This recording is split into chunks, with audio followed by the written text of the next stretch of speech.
Primero hay que entender que en Venezuela hubo un orden que se trastocó a partir de la llegada del comandante Chávez y la revolución. Es decir, durante, podríamos decir, más de 150 años hubo un orden donde las clases dominantes tuvieron determinados privilegios, poderes económicos, políticos, culturales, simbólicos, y eso vino a ser revertido desde el inicio de la llegada del comandante Chávez. Ante eso hubo reacciones. Dentro de esas reacciones hubo siempre una apelación a la violencia como parte del intento de restaurar el orden o, digamos, de avanzar contra la revolución en marcha. Entonces, si uno analiza los años de la revolución, se da cuenta que la violencia política siempre fue una de las herramientas de las clases dominantes para recuperar lo perdido o intentar frenar la amenaza que ya veían en camino. Si uno historiza, se da cuenta que desde el inicio la respuesta de la clase dominante venezolana, que es a su vez una respuesta internacional, porque el bloque contrarrevolucionario tiene esta característica nacional e internacional, siempre apeló a la violencia. El caso más evidente fue el golpe de Estado del 2002, también el paro petrolero, pero también una violencia simbólica, una violencia de clase, una violencia con rasgos coloniales, es decir, donde se mezcla tanto una fuerza que desprecia al otro por su posición dentro de la sociedad, pero también por su color de piel, por la historia que carga, y esa violencia siempre estuvo. Lo que pasa es que fue modificándose según las tácticas que fue implementando la oposición. Es decir, siempre estuvo como una potencialidad, como una herramienta dentro del intento de quitar a la revolución. Podríamos hablar de una estrategia insurreccional, que también ha ido modificándose. Y los momentos donde no tuvo lugar no es porque no la contemplaban, sino porque no estaban las condiciones para ejercerla o porque pensaban que se podía solucionar el conflicto a través de los votos. Entonces, lo que hemos asistido en este 2017 fue nuevamente una emergencia de un tipo de estrategia insurreccional de la derecha que a su vez tuvo una modificación y tal vez una complejización respecto a las experiencias anteriores. Yo creo que tal vez las 3 primeras semanas del mes de abril, hasta el 19 podríamos situar como una fecha, estuvimos frente a un escenario parecido al 2014. Hablamos de una geografía del conflicto centralmente en las zonas de clases medias altas, en las zonas opositoras como son Táchira, y un repertorio de acciones conocido, bomba molotov, guayas para cortar las calles, confrontación con la policía, juventud paga, pero hasta ese momento estábamos frente a lo que ya conocíamos. A partir del 19 hay un quiebre que tiene un rasgo central, que intentan llevar la violencia a los sectores populares. Claramente está el hecho del Valle como un hecho detonante, pero también pasó en Valencia, en las zonas populares, en la zona sur de la ciudad, en esa misma fecha. Entonces el conflicto se desplaza y vemos que empiezan a entrar otros actores con mucha fuerza en el ejercicio de la violencia política. ¿Quiénes, por ejemplo? Bueno, bandas armadas, delincuenciales, que son utilizadas dentro de ese esquema para justamente generar escenarios de violencia en un sector popular y presentarlo como un alzamiento espontáneo de los barrios, cosa que, siempre es bueno decirlo, no sucedió en estos 3 meses. Pero a su vez tuvimos otro actor más conduciendo la violencia, que son sectores entrenados y financiados e insertados en el Venezuela desde hace años, que son los sectores paramilitares. Esto se vio muy claramente en las zonas de frontera, evidentemente en pueblos pequeños, también en San Cristóbal, pero también en Barinas, en Socopó, en Barquisimeto, en zonas como Los Teques, Los Altos, donde de repente se desplegó una metodología que no la conocíamos de esa manera. Por ejemplo, con toques de queda, es decir, donde se amenazaba a los comerciantes con atacar el negocio si lo abrían después de tal hora o si lo abrían dentro del día, ataque a los transportistas, de gente encapuchada, armada, controlando el territorio, impidiendo el acceso, y ahí vimos entonces un actor que estaba ahí en construcción, que emergió y empezó a crear como situaciones de asedio a diferentes ciudades. Pero a su vez tuvimos cuadros de la oposición trabajando en ese plan, sobre todo Voluntad Popular y Primero Justicia, y a su vez los jóvenes pagados, sobre todo, por ejemplo, en Caracas, en la zona de Altamira. Entonces, fueron varios actores que se pusieron en movimiento en un plan diseñado, creo yo, más que a nivel nacional, a nivel internacional. Subestimaron al chavismo, tanto en el gobierno como en la Fuerza Armada, como en la población. Y pensaron que las masas, digamos, la población que no está tal vez directamente alineada en ninguno de los dos sectores, iba a sumarse a su llamado de violencia y efectivamente iba a darse un movimiento masivo y pluriclasista. Eso no pasó. Y la pregunta es por qué no pasó a pesar de que invirtieron millones de dólares en una estrategia comunicacional, a pesar de que construyeron una estética y una épica sobre esa violencia que hay que analizarla con mucho detenimiento, porque no estábamos frente a una improvisación tampoco de las acciones. O sea, vimos emerger grupos como los escuderos, que los terminaron reivindicando los dirigentes de la derecha, que ahí hay una estética que uno la puede comparar con lo que pasó en Ucrania, lo que pasó en Siria, o sea, eso estaba calculado. Cómo trabajaron las muertes, pongamos el caso de Negomar, o sea que murió por un mal uso de un artefacto explosivo, fue presentado como un mártir, se puso su nombre en algunas calles y en el entierro estaba su familia, con máscaras, su hermanita, o sea, había todo un montaje para que se generara una víctima, un mártir. Eso estuvo muy bien pensado y tenía por objetivo conmocionar a la sociedad nacional y a nivel internacional. Entonces hubo un trabajo sobre esa violencia. No fue una violencia que se desencadenó sin saber muy bien para dónde iba. Pero bueno, a pesar de todo eso no lograron. Entonces la pregunta es ¿por qué pensaron esta vez sí que estaban las condiciones? Bueno, yo creo que hay dos razones principales para entender eso. La primera es que hay una lectura siempre de su dirigencia política con ese mismo sesgo de clase. Es decir, la base social dura de la oposición venezolana es de clases medias altas, es la que legitima esta violencia, es la que ejerce esa violencia y la aplaude. No quiero decir que toda la oposición sea violenta, pero donde se concentra la violencia es en ese sector y su dirigencia también es de esa extracción. Y tiene una dificultad seria y estructural para leer la situación real de los sectores populares. ¿Por qué?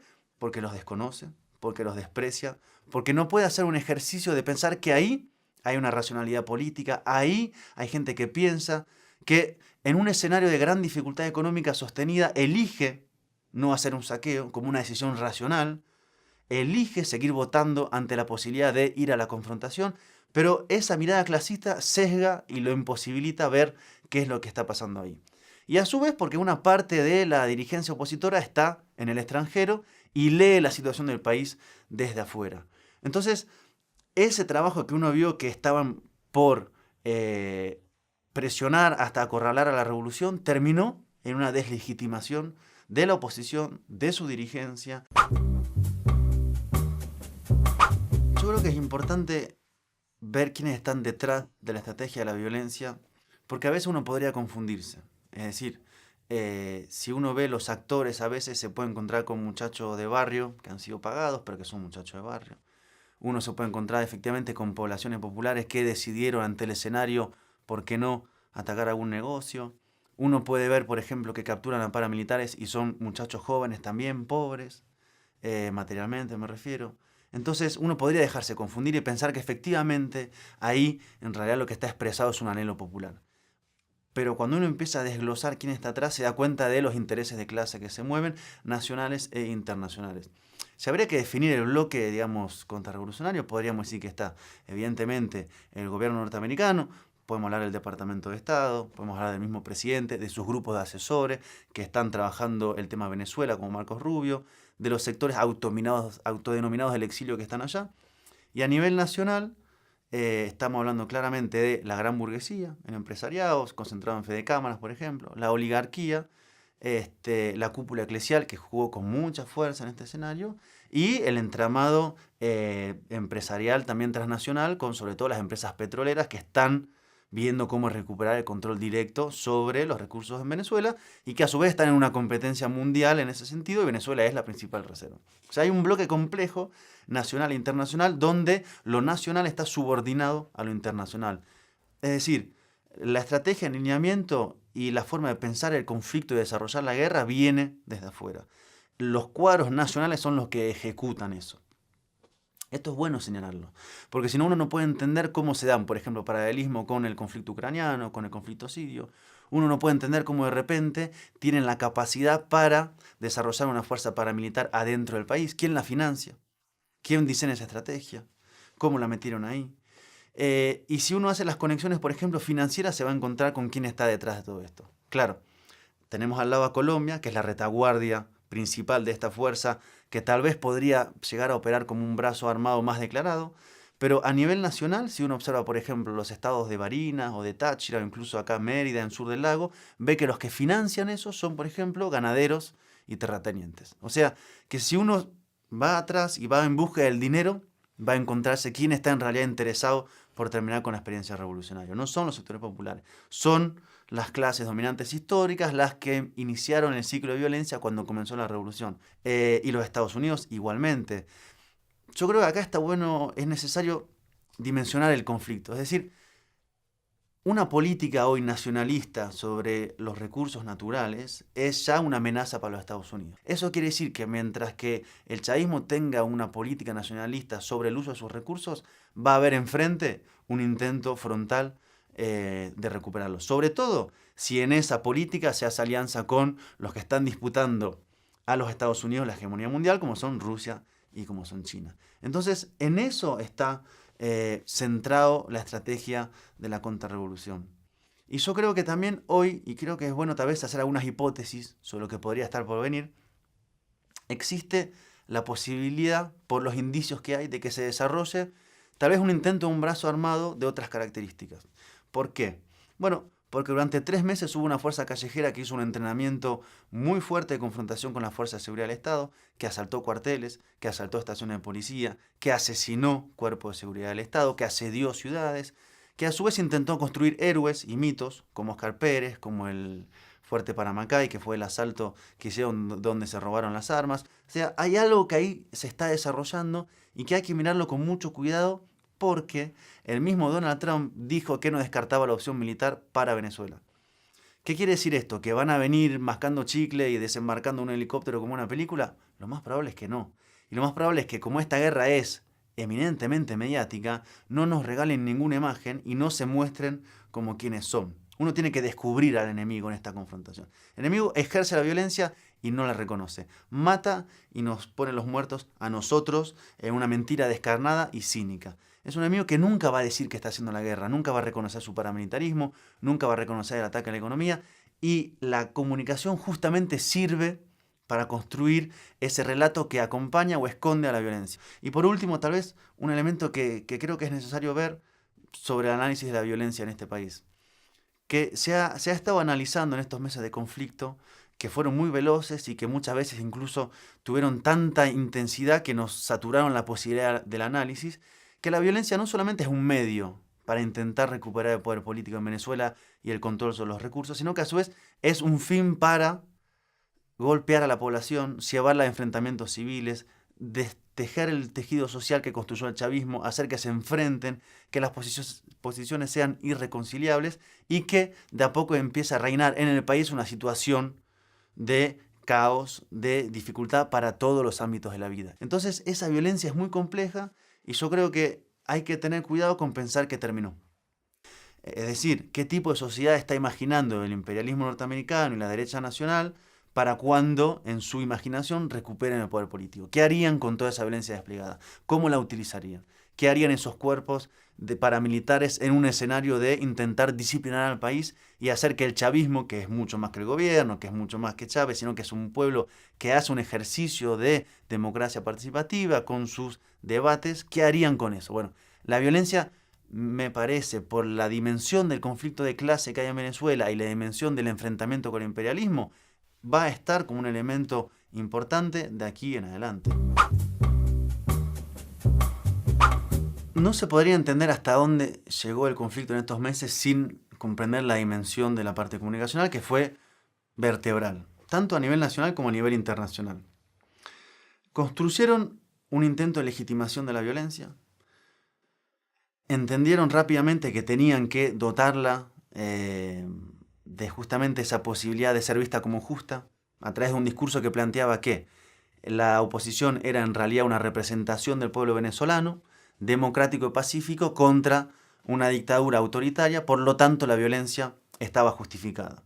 Eso internacionalmente tomó mucha fuerza y de hecho muchos sectores en el extranjero están convencidos que esto es así. Por eso, por ejemplo, siguen sin reconocer a la Asamblea Nacional Constituyente, entre otras cosas, porque permite plantear la violencia ante la dictadura, que es algo que es un debate histórico sobre cómo se enfrentan gobiernos dictatoriales. En este caso no es una dictadura, pero ese es el discurso.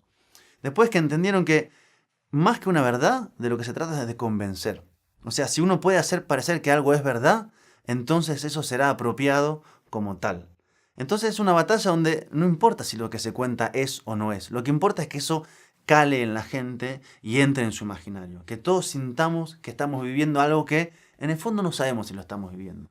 Entonces, ahí, por ejemplo, una herramienta central fue el uso del Twitter. ¿Por qué? Porque posicionaban diariamente escenarios de violencia donde era muy difícil saber si eran verdaderos o falsos. Uno entraba por las noches generalmente o al finalizar la tarde y veía, posicionaban la tendencia, uno o dos lugares, en algún lugar del país o en alguna zona de Caracas, donde aparentemente había un nuevo alzamiento de la gente contra el gobierno. Cuando uno recababa información se daba cuenta que era grupos de delincuentes que iban con motos y armas y armaban un foco de violencia, o que eran grupos muy pequeños, digamos, pero que nunca era lo que parecía que nos estaban mostrando los medios de comunicación.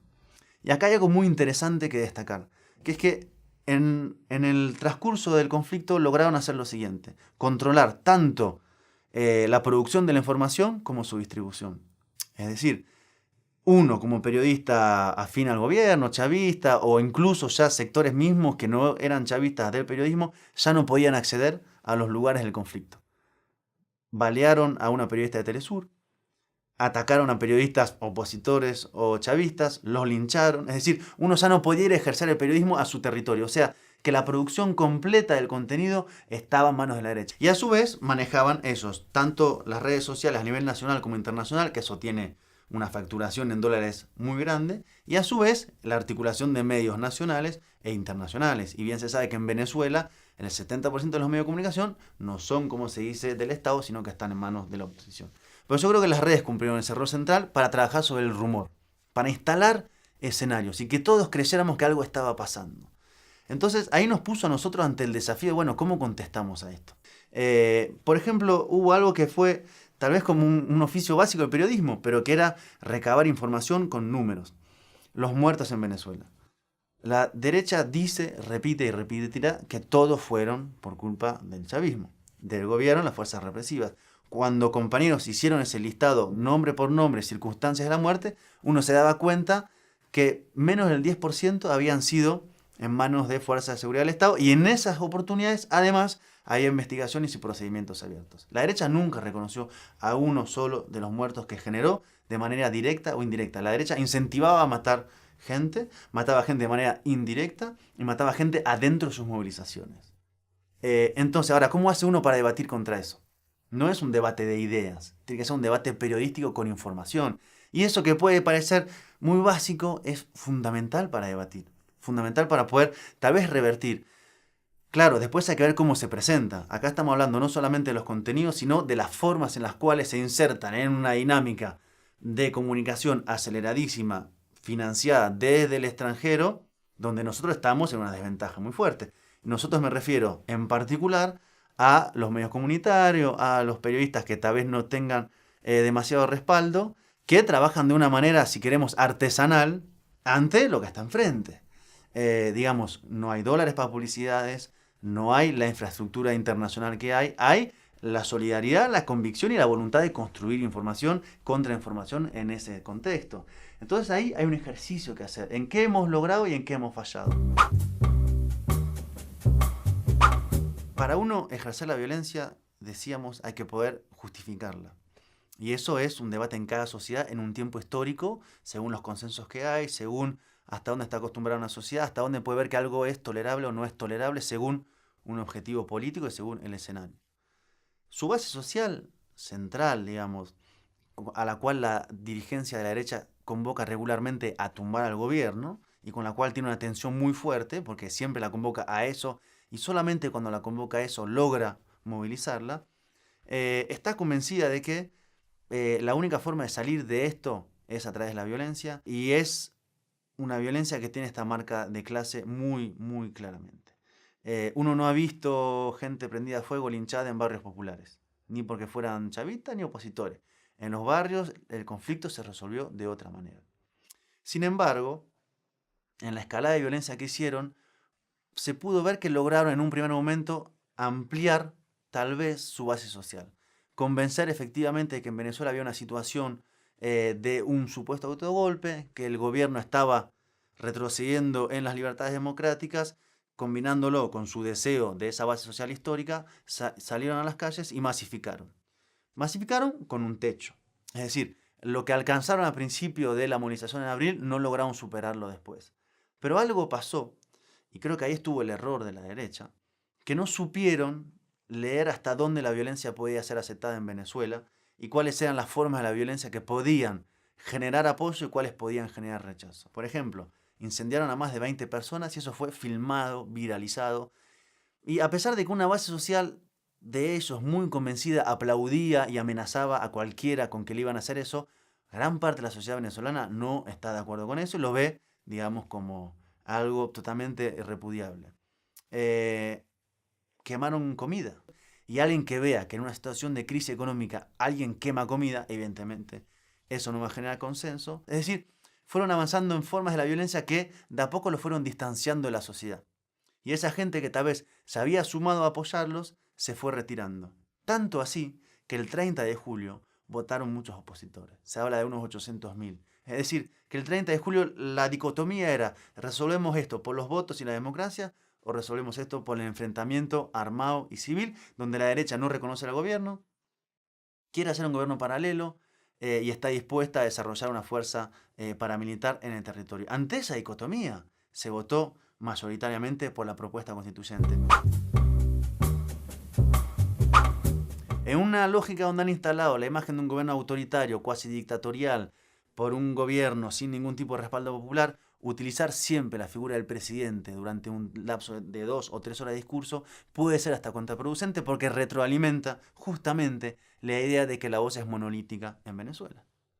¿Por qué no hay hacia afuera voces de la realidad chavista, en general popular de Venezuela? Me refiero a campesinos, comuneros, estudiantes que puedan ir como vocerías con un discurso que no tengan la necesidad de defender la gestión de gobierno, sino que lo puedan incorporar y a su vez plantear las realidades que pasan aguas abajo en Venezuela. Yo creo que eso es clave. Y otra cosa que es clave para uno tener legitimidad en un discurso es reconocer. Y reconocer no quiere decir solamente decir, bueno, sí ocurren. No quiere decir abordarlas, ponerlas en palabras. Explicarle al otro que uno está padeciendo lo que está padeciendo el otro, para que el otro sienta que estamos en el mismo barco. Entonces, si uno reconoce y dice, bueno, efectivamente hay dificultad de abastecimiento de los medicamentos serias. Y tiene que ver con estas razones, y las explica. Razones externas y razones de problemas internos, por ejemplo, de corrupción. También hay problemas con el alza de precios por estas razones, y nos duele. Y es algo sobre lo cual estamos trabajando y se construye hacia afuera también ese reconocimiento. Yo no puedo convencer a alguien si no reconozco ningún error. Ni a vos, con el que estoy hablando, ni a una población, ni a nadie.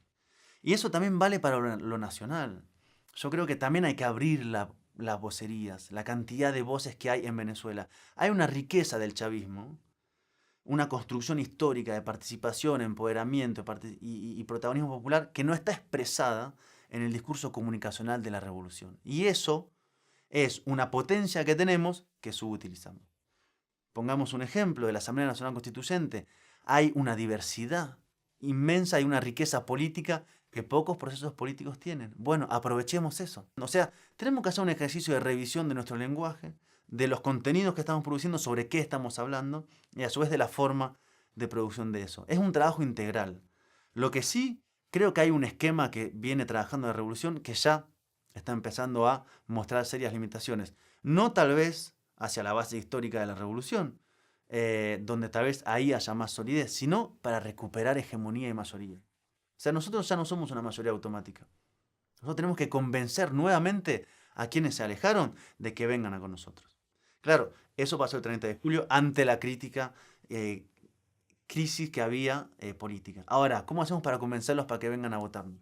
¿Cómo hacemos para convencerlos de que lo que hay enfrente es un proyecto de restauración donde, por ejemplo, uno escucha a un vocero primero de justicia y ¿qué dice? Queremos hacer presupuesto participativo y transferencia de poder. Es decir, intentan apropiarse de nuestro discurso para decir sí, pero nosotros sí lo vamos a hacer. Ellos mienten. Lo dicen, pero en realidad acaparan el poder. O sea, nos están disputando los sentidos. Claro, mienten, pero no sirve decir miente para que alguien sepa que el otro miente. No sirve con decir hay una guerra para que alguien entienda que hay una guerra. Yo tengo que hacer un mecanismo de completo para que lleguemos al punto final de que efectivamente hay una guerra. Y a partir del cual podemos pensar las medidas de la guerra. Pero yo tengo que haber convencido. Y la forma de convencer a veces cuando la palabra se centraliza demasiado y cuando esos liderazgos han sido abiertamente atacados de manera sistemática, bueno, plantea un límite. Entonces, abramos el juego, abramos la palabra, pensemos en la riqueza de la revolución bolivariana, que no es solamente el gobierno, que es mucho más que el gobierno, que de hecho, si solamente fuera el gobierno, no estaríamos hoy en esta entrevista, ni hablando de la Asamblea Nacional Constituyente, ni las elecciones a gobernadores, porque si no fuera por este pueblo, que resiste como pocos pueblos lo hacen en el mundo y que le desespera a la derecha, porque nos sacan la comida, los medicamentos, los productos de higiene, y hay más de 30% de la población chavista, si no fuera por eso, no estaríamos acá. La revolución no es el gobierno, y lo dijo Chávez, y está la realidad que lo muestra. Entonces, yo creo que hay una revisión que hacer y urge. Estamos a un año de elecciones presidenciales, estamos con los Estados Unidos que nos quieren llevar al default, que quieren hacer una intervención por debajo de la mesa militar, que están por hacer un ejercicio militar a pocas horas de la frontera amazónica de Venezuela. Todo está construido para atacar a Venezuela, que es parte de la disputa geopolítica. Revisemos, ¿no? Hoy es la hora. Y si no es hoy, entonces ¿cuándo?